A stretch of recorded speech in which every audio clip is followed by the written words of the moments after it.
வாழ்க வளமுடன். ஹாய் சகோஸ். இதயம் மீட்டும் மெல்லிசை போல உங்கள் மனதை மயக்கப் போகும் எழுத்தாளர் தீபா பாபு அவர்களின் கற்பனை சிதறல்களுக்குள் நம் பயணத்தை தொடங்கலாமா? அத்தியாயம் 2. என்ன உலக அதிசயமா இன்னைக்கு நீ காஃபி எடுத்துட்டு வர? பாட்டி எங்க என்று வினவினான் ரிச்சர்ட். சட்டென்று பிறந்த பதற்றத்தில் முகமெங்கும் சூடாகி சிவந்ததற்கு மாறாக சில்லிட்டிருந்த விரல்களால் கையில் இருந்த ட்ரேயை இறுக்கியவள், பாட்டிக்கு உடம்பு முடியல, படுத்திருக்காங்க என்றாள் மெல்லிய குரலில். ஏ, என்னாச்சு? காலையில கூட நல்லாதானே இருந்தாங்க என்றான் சின்ன திகைப்புடன். இல்ல, மதியத்துல இருந்துதான் இப்படி என மென்று விழுங்கினாள் அருந்ததி. ஓ என்றபடி அவன் எழுந்து அருகில் வரவும் மிரண்டு 2 அடி பின்னே வைத்தவளை புருவம் முடிச்சிட பார்த்தவன் அவள் ஒதுங்கி நின்றிருந்த வழியில் யோசனையோடு வெளியேறினான். அச்சத்தில் எகிரிய இதய துடிப்பை சமமாக்க நடுங்கும் உடலோடு கதவின் மேல் சாய்ந்து மெல்ல தன்னை சமன்படுத்தினாள் அச்சிறுமி. தொண்டையில் எதுவோ அடைத்து நாசி விரிய விழிகள் கலங்க பார்க்க எச்சிலை கூட்டி அதனுடன் அதை விழுங்கியவள் ரிச்சர்ட் பாட்டியின் அறைக்கு சென்றிருப்பதை கவனித்துவிட்டு இவள் வேகமாக சமையலறைக்குள் புகுந்து கொண்டாள். போர்வைக்குள் முடங்கியிருந்த பரிமளத்தை கண்டவன், உறங்குகிறாரா அல்லது விழித்திருக்கிறாரா என குழம்பி அருந்ததியிடம் விசாரிக்க எண்ணி திரும்ப அவளை காணவில்லை. இவன் பின்னாடி வரலையா என்றெண்ணியபடி திரும்பியவன் மெல்ல, பாட்டி என்று அழைக்க, என மெதுவாக முனகியபடி போர்வையை விளக்கினார் பரிமளம். நெருப்பு பந்தாக எரிந்த விழிகளை சிரமப்பட்டு சோர்வுடன் பிரித்தவர் ரிச்சர்டை கண்டவுடன் மெல்ல எழ முயன்றார். என்ன செய்றீங்க? எந்திரிக்க வேண்டாம், படுத்துக்கோங்க. என்னாச்சு உடம்புக்கு? என்ன தொந்தரவு செய்து? ஒண்ணும் இல்லப்பா, கொஞ்சம் ஜுரம் தான். கஷாயம் குடிச்சிருக்கேன். தூங்கி எந்திரிச்சா எல்லாம் சரியா போயிடும். என்ன நீங்க அப்படிலாம் கேர்லெஸ்ஸா இருக்க வேண்டாம். மெதுவா எழுந்திருக்க பாருங்க, ஹாஸ்பிடல் போலாம் என வற்புறுத்தினான் ரிச்சர்ட். ஐயோ இல்லப்பா, இது வழக்கமா வர்றதா. கஷாயத்துக்கே சரியா எடுப்பா. நாளைக்கு ஜுரம் குறையலன்னா டாக்டரை பாக்கலாம். நீங்க போய் உங்க வேலையை பாருங்க. அதுவே நள்ளிரவை வரைக்கும் பாப்பீங்களே, இதுல ஏன் தொந்தரவு வேற எதுக்கு என்று லேசாக செருமியபடி மறுத்தார் பரிமளம். சொன்னா கேட்க மாட்டீங்களே. சரி, எதுவும் ஜுரம் அதிகமானா அருந்ததி கிட்ட சொல்லி அனுப்புங்க என்று விட்டு தன் வேலையை தொடரச் சென்றான் ரிச்சர்ட். ரொம்பவும் நல்ல பிள்ளை. எஜமான வேலைக்காரங்கிற எந்த பேதமும் பார்க்காம தான் குடும்பத்து ஆட்கள் போல எவ்வளவு அக்கறையோட நடந்துக்கிறாங்க. இந்த தம்பியோட தங்க மனசுக்கு நல்ல பொண்ணு மனைவி அமைஞ்சு மகிழ்ச்சியோட நீடூழி வாழணும் என்று உளமாற வாழ்த்துவிட்டு கண்களை மூடினார். பாட்டியிடம் விவரம் கேட்டு இரவு உணவை தயாரித்த அருந்ததி தயக்கத்துடன் ரிச்சர்டை உணவருந்த அழைக்கச் சென்றார். திறந்திருந்த கதவருகே வாயிலில் நின்றவள் விரல் கொண்டு கதவை தட்ட கையை உயர்த்திவிட்டு சின்ன சிந்தனையுடன் கீழே இறக்கினாள். கதவு திறந்துதானே இருக்கிறது, எதற்காக தட்டுகிறாய்? கூப்பிட முடியாதா என சத்தமிட்டாள். என்ன செய்வது என்று கைகளை பிசைந்தாள்.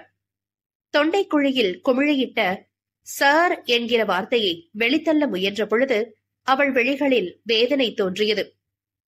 தன்னுள் புதைந்து கிடந்த துன்பங்களை எல்லாம் ஒவ்வொன்றாக நினைவு சக்கரம் கொண்டு அவள் மீட்டெடுத்துக் கொண்டிருக்க எதையோ எடுக்க வேண்டி திரும்பிய ரிச்சர்ட் வாசலில் சிலையென சமைந்திருந்து வேறு லோகத்தில் சஞ்சரித்திருந்தவளை வினோதமாக பார்த்தான்.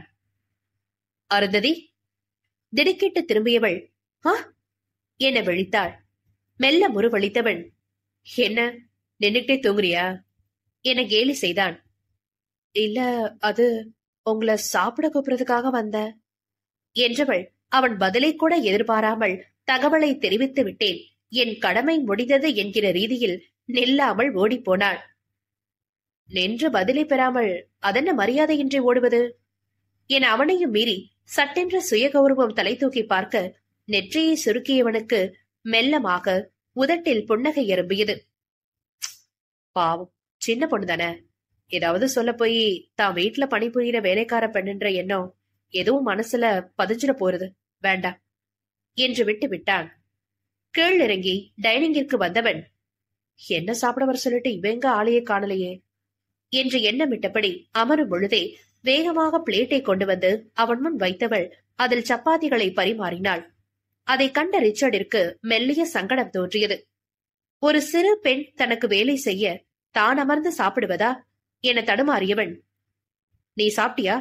இல்லதானே, நீ உட்கார்ந்து சாப்பிடு என்க திகைத்து விழித்தவள் வேகமாக அதை மறுத்தாள். இல்ல வேண்டாம், நான் இன்னும் நேரம் கழிச்சுதான் சாப்பிடுவேன் என்றவள் விரைந்து கிச்சனுக்குள் நுழைந்து கொண்டாள். என் அலுப்புடன் தலையசைத்தவன், இவளெல்லாம் என்னதான் செய்யறதோ, ஒழுங்கா நின்னு கூட பதில் சொல்றதில்ல என்று முனகியபடி உண்ண ஆரம்பித்தான்.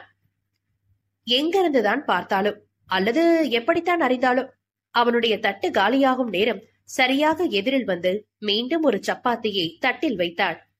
அதை தொடாது அவன் அவளையே கூர்ந்து நோக்க திகிலுடன் அவனை பார்த்து மலங்க மலங்க விழித்தாள் அருந்ததி.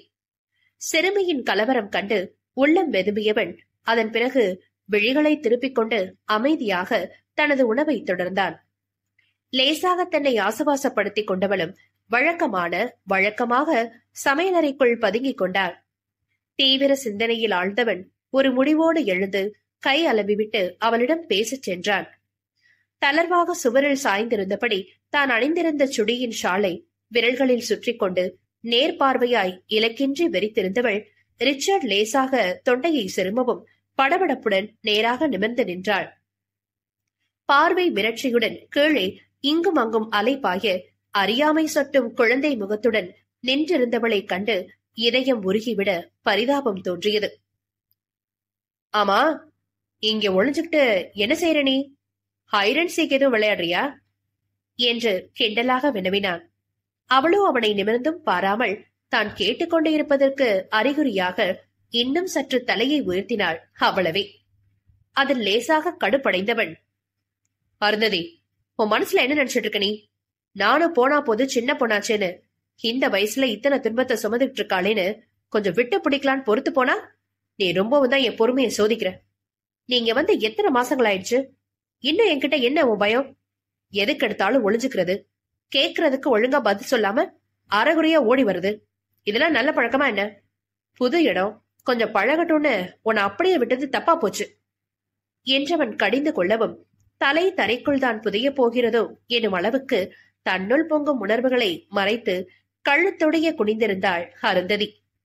அதில் ஒன்றும் தெரிந்து கொள்ள முடியாதவன் அவளை மேலும் அதட்டினான். எப்பாரு, நிமிர்ந்து நேரா இப்ப என் முகத்தை பாக்குறியா இல்லையா நீ என்றான். அவன் அதட்டலுக்கு செவிசாய்த்து மிகவும் பிரம்ம பிரயத்தனம் செய்து தன்னுடைய விழிகளை அவனிடம் உயர்த்தியவளின் கன்னங்களில் நீர் வழிந்து உருண்டோடியது. அதிர்ந்தவன் அவசரமாக, காட், ஏ இப்ப எதுக்கு அழுறமா? நான் உன் நல்லதுக்காக தாமா பேசிட்டு இருக்கேன், புரிஞ்சுக்கோ என்றான் அவளுக்கு உணர்த்தும் பொருட்டு. அவள் விழிகள் மீண்டும் தழைந்து கொண்டதை தவிர வேற எந்த பிரதிபலிப்பும் இல்லை. லேசாக பெருமூச்செறிந்தவன், ஓகே, உன்னை அழ வைக்கணும்ன்றது என்னோட நோக்கம் இல்ல. நான் சொல்ல வந்ததை சொல்லிடுறேன். அடுத்த கல்வியாண்டுல இருந்து நீ ஸ்கூலுக்கு போற என்றதும் பளிச்சென்று வேகமாக நிமிர்ந்தவள், இல்ல வேண்டாம் என தன் அழுகை மறந்து பதறி அடித்து மறுத்தாள்.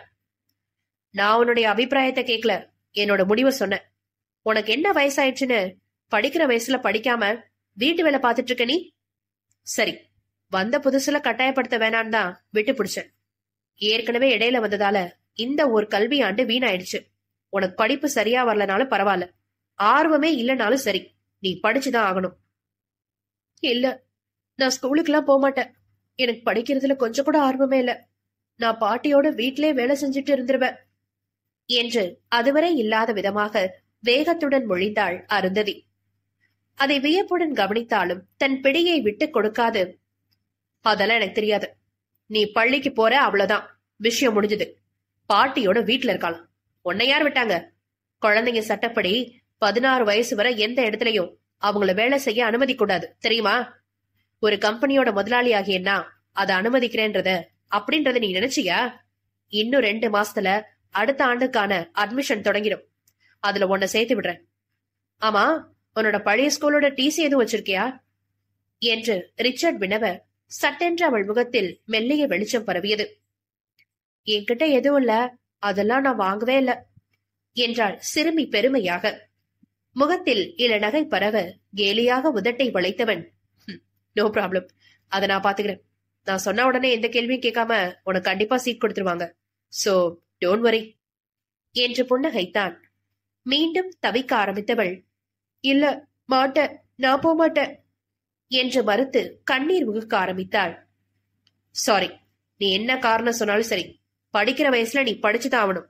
அட்லீஸ்ட் ஸ்கூல் இறுதி வரை நீ படிக்கிற. அதுக்கப்புறம் அப்பொழுதுள்ள சூழ்நிலையை பொறுத்து காலேஜ் பத்தி முடிவு பண்ணிக்கலாம். படிக்கிறதுக்கு எதுக்காக நீ இவ்வளவு பயப்படுற? உன்னை யாரும் இங்க ஸ்டேட் ஃபர்ஸ்டாவா டிஸ்ட்ரிக்ட் ஃபர்ஸ்டாவான்னு எதுவும் கட்டாயப்படுத்தல. ஜஸ்ட் உன் பொது அறிவும் உலக அறிவும் வளர அளவுக்கு நீ கத்துக்கிட்டா போதும். படிப்புங்கிறது வேலைக்கு போய் சம்பாதிக்கிறதுக்காக மட்டும் இல்ல, உன்கிட்ட இருக்க தன்னம்பிக்கையும் திடத்தையும் அது வெகுவா வளர்க்கும். எப்போது பாரு எதுக்கெடுத்தாலும் பயந்து பயந்து அழுதுகிட்டே இல்லையா? அதெல்லாம் மாறி உனக்குள்ள ஒரு சுயமதிப்பு பெறும். புரியுதா? புரியலனாலும் சரி, நீ ஸ்கூலுக்கு போய்தான் ஆகணும் என்று தீர்மானமாக மொழித்துவிட்டு அங்கிருந்து வெளியேறினான் ரிச்சர்ட். எனக்கு எந்த பொது அறிவும் வேண்டாம், தன்னம்பிக்கையும் வேண்டாம், எல்லாம் நான் கத்துக்கிட்ட வர போதும் என்று தன் தலையை இரு கைகளாலும் இறுக பிடித்தபடி தரையில் சரிந்தமர்ந்து ஓசையின்றி விம்ம ஆரம்பித்தாள் அருந்ததி. நட்புகள் எல்லாரும் நம்ம சேனலை மறக்காம சப்ஸ்கிரைப் பண்ணுங்க. கதையை கேளுங்க, லைக் பண்ணுங்க, கமெண்ட் பண்ணுங்க, பிடிச்சவங்க ஷேர் பண்ணுங்க. நன்றி.